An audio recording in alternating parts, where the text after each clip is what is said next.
All studios. This is WOCA, Ocala, Gainesville, The Villages, 1370 AM, 96.3 FM, The Source.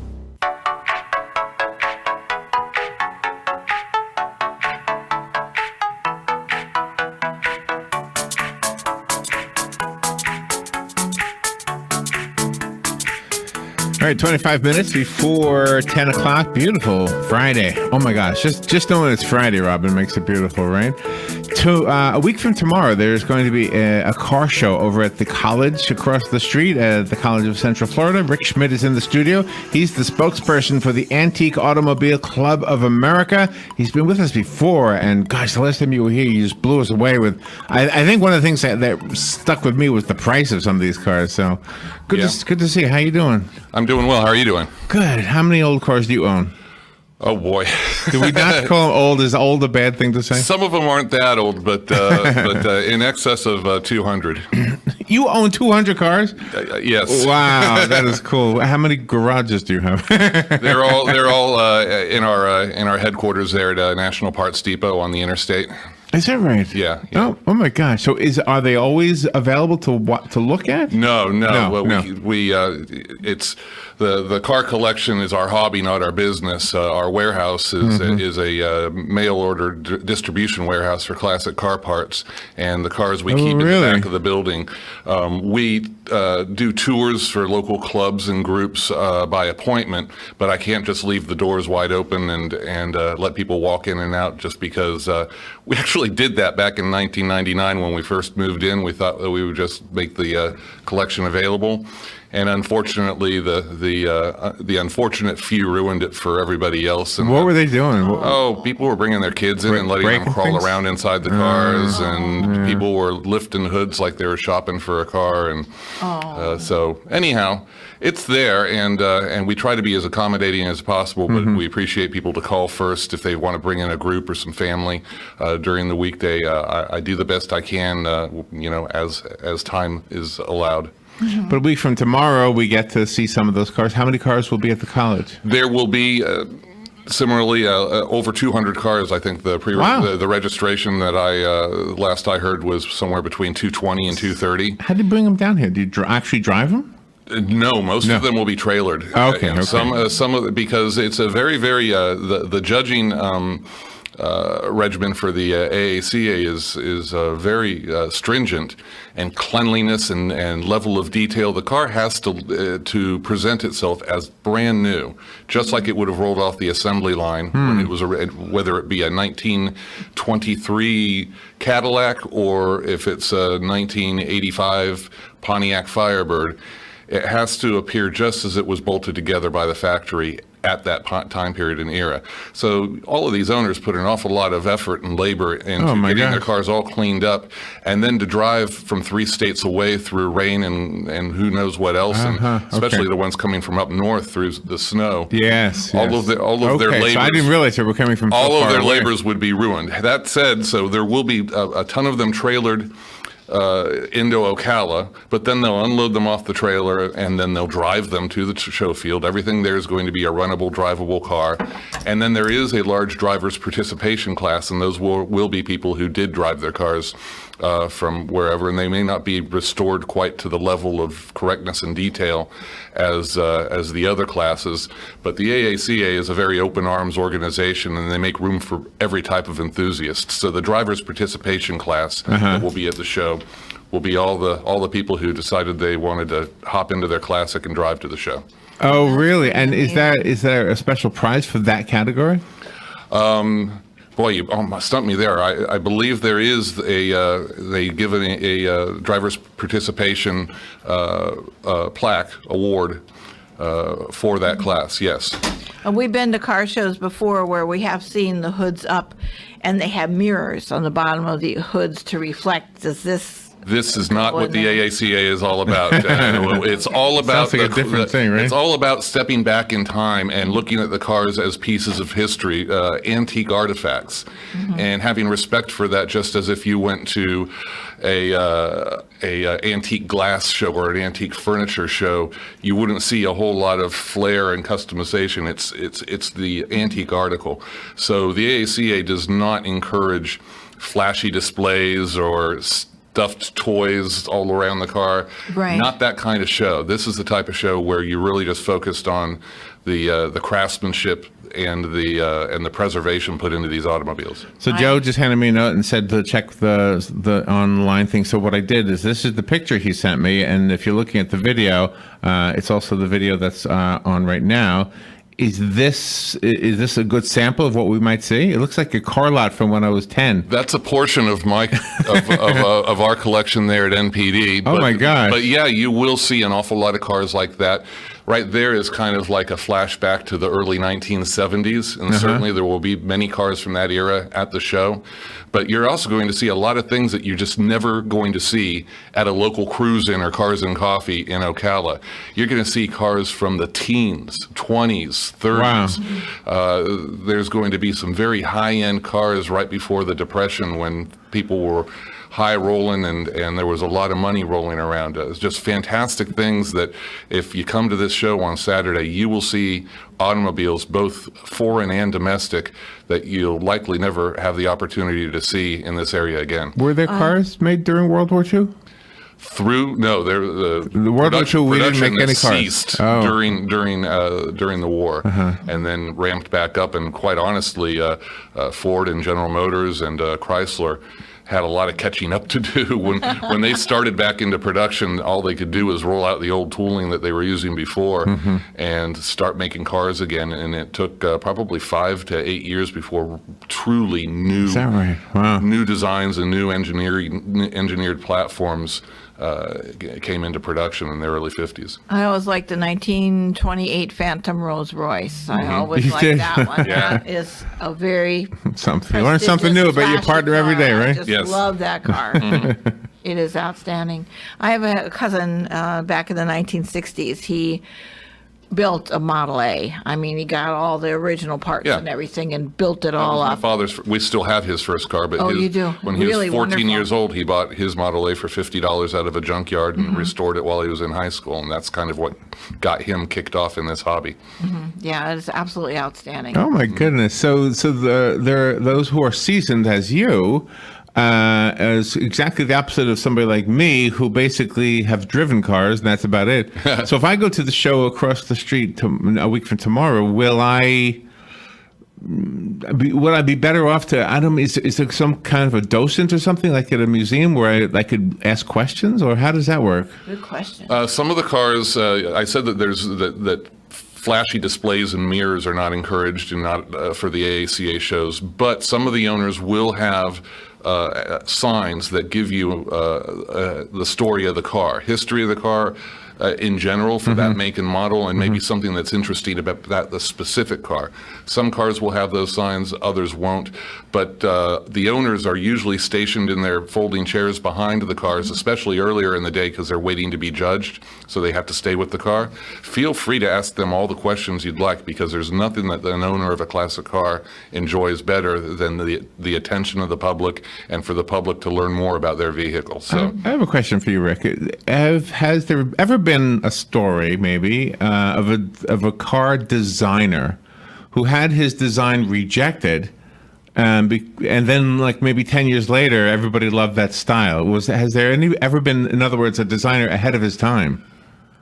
Oh, I'm sure there has. I'm not as much of a scholar to start naming the names of designers who were ahead of the times. Loewy comes to mind. Virgil Exner. Wow, well, you're coming up with names. That's better than I could do. Harley Earl was very much ahead of his time. Harley Earl did many projects that were concept cars for General Motors, and those concepts wound up, many of those styling attributes and the styling language wound up into production with, especially with Buick. So, I said to Robin once, we did a show, and I may have said this to you last time you were here, because this seems like the kind of thing I might say to you. But we went to one of the events at one of the schools, at the high school, and while we were in there, the kids were all nicely dressed, and their hair was nice. And I said to Robin, boy, the kids today are really better looking than I was when I was a kid. I mean, most of the kids when I was a kid had long, scraggly hair, and it was a weird time in America. But I said, but the cars that we had were way better than these cars. We were in the parking lot, and I said, not that they're ugly, it's just, they just all look the same. But when I was a kid, I remember they all had sleeker lines, and unless that's maybe just because I'm old.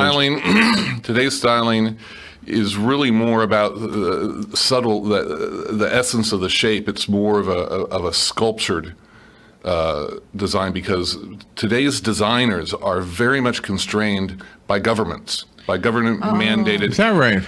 Pedestrian impact zones on the front, and the height of the grille, and literally the sharpness of a crease. If you've got a sharp crease on the side of the car, if it continues around the front of the car, they have to blunt it more because of pedestrian impact. Because it cuts like a knife? And yes, and at speed. And you've got all these...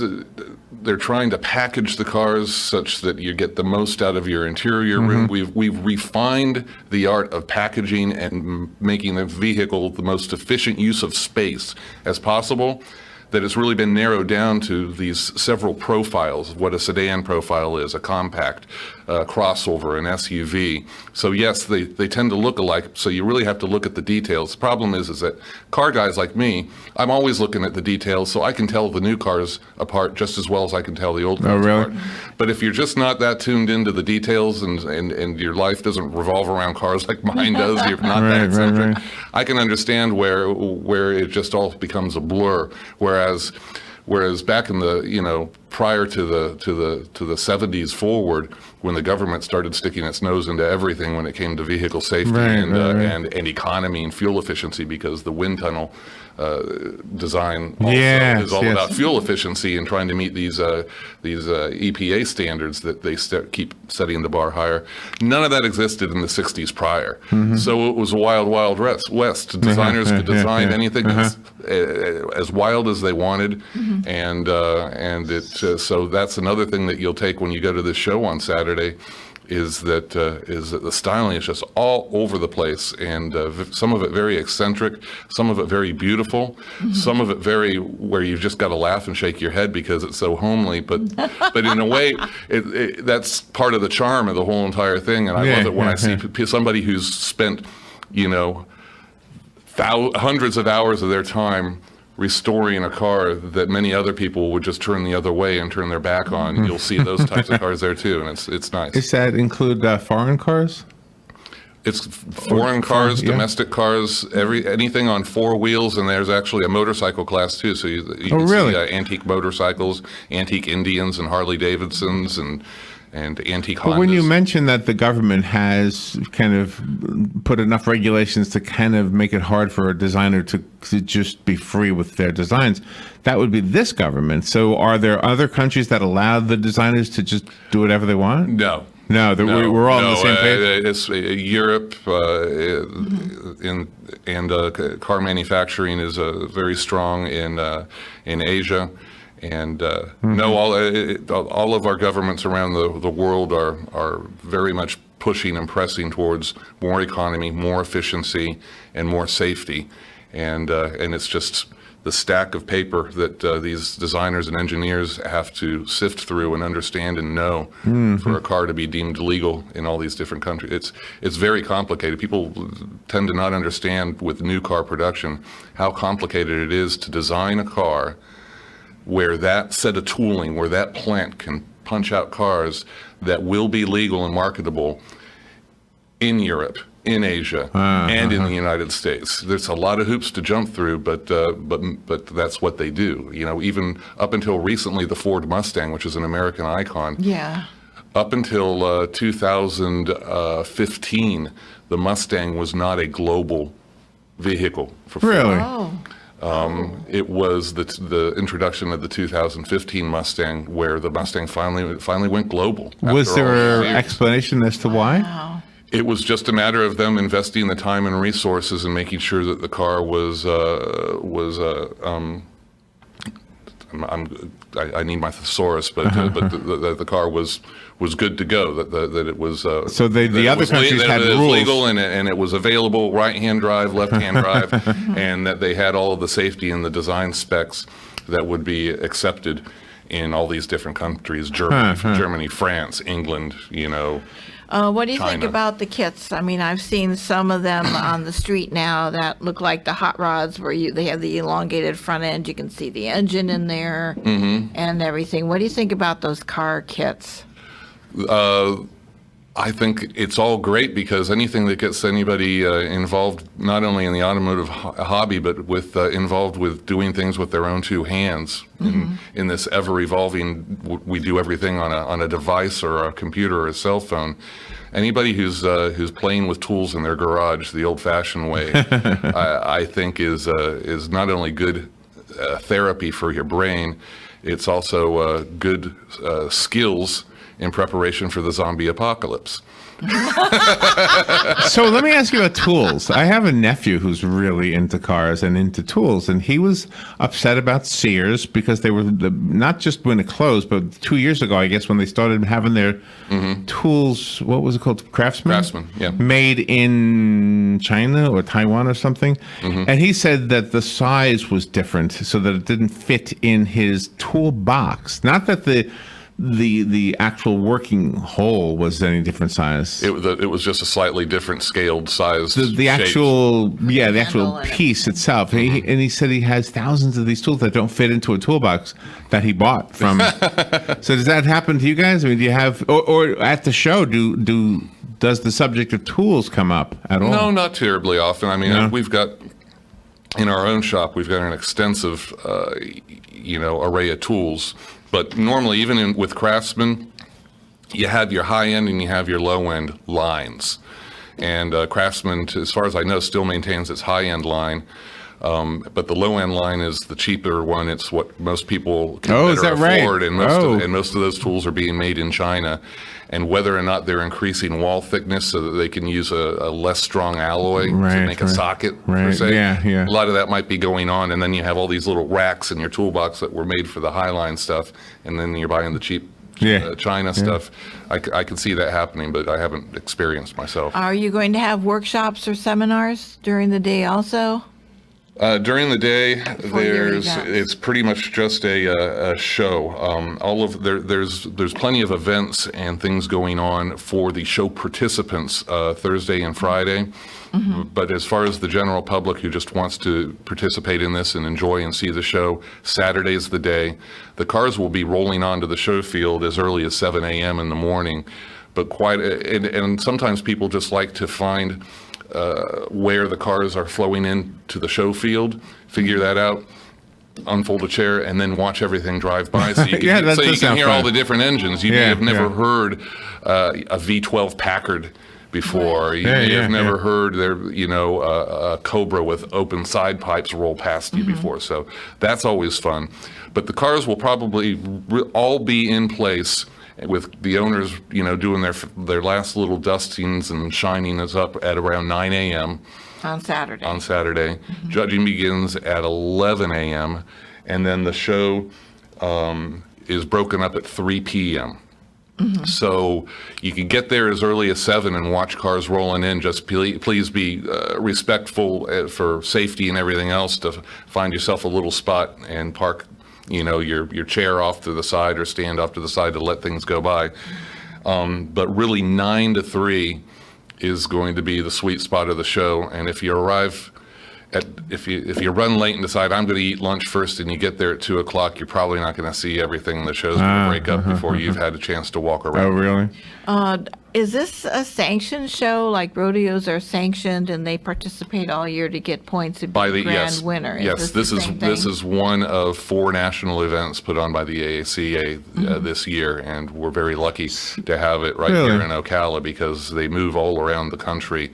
As each year they change locations often, and different clubs volunteer to put on one of these events. So there are lots of car shows. I see them all the time in the parking lot at Walmart, for example. There are those guys able to be part of this show, or is it like 2 different leagues, or what is that, like amateur versus professional? You have to be a member of the AACA, which I would very much recommend and encourage.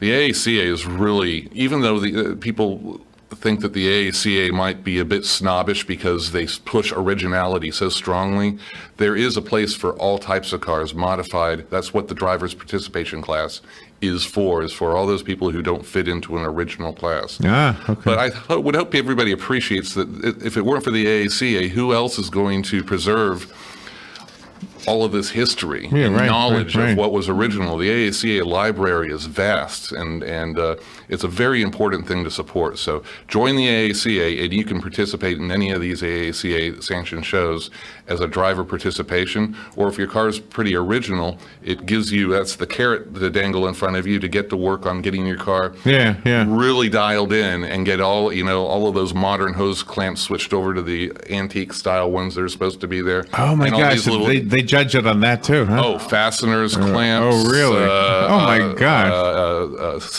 Date stamps, all sorts of things get. Wow. So you got to know. But it really, the AACA really is the heart of the hobby. So even the guys who like to modify the cars, I sure wish they would support and join the AACA as well, because as the AACA grows and thrives, so does the car hobby.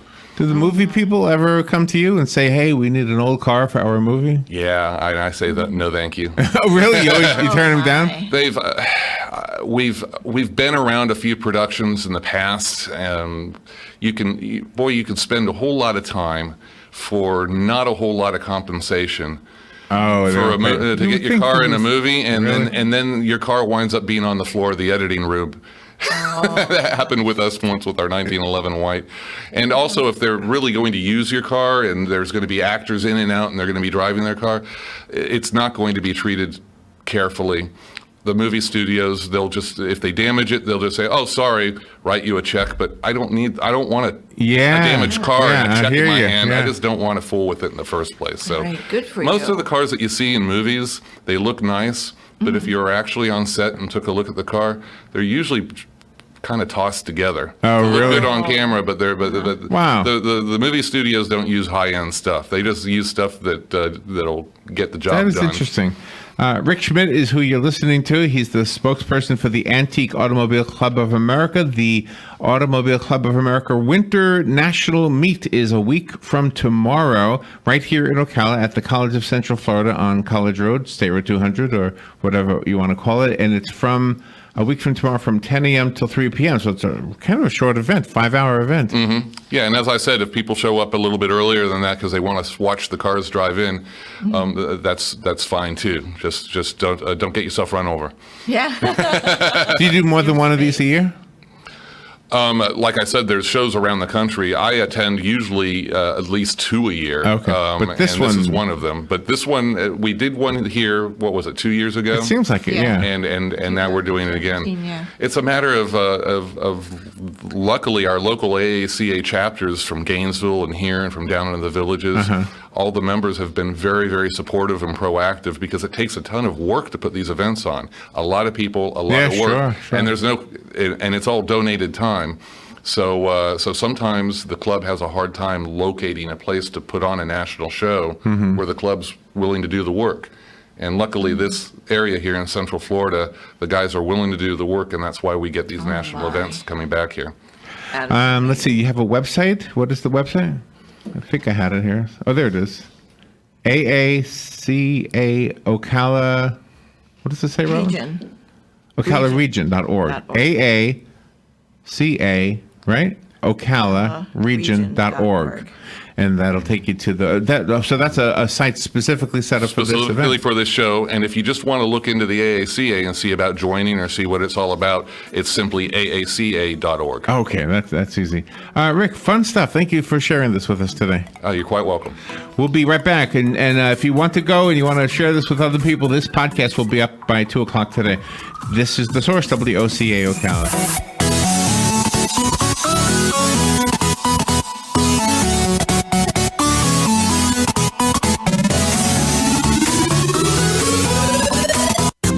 like a nice weekend coming up across the area. Lots of sunshine today and warm this afternoon, high 76 to 80. Then mainly clear Friday night, low 52 inland, 56 along the coast. For Saturday, sunshine mixed with clouds, nice and warm in the afternoon, the high 76 to 80.